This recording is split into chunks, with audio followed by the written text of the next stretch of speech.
ba ano ang ibig sabihin ng ating pagsisikap sa eskwela? Pati na lang iwanan ang pag-aaral at sama-sama tayong magsaya. Ngunit ang kabataan daw ay kayamanan, huwag daw basta kitapon at papabayaan. Kaya magsikap tayo habang may panahon at mag-aral at mag-ipon tayo ng karunungan. Sige, kahit sa eskwela at balang araw makikita nyo. Pagkatapos ng iyong paghihirap, di ka rin makakahanap ng trabaho. Sino ba silang nagmamarunong sa buhay? Huwag sana silang makialam sa aking buhay. Anong kinabukasan pagkatapos sa eskwela? Huwag nang isipin at baka mangamba ka pa.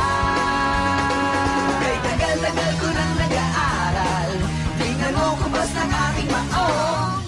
Kung akala mo ako ay natuto na, hindi pa rin. Kay tagal-tagal ko nang nag-aaral, tingnan mo kubas ng aking maong. Kung akala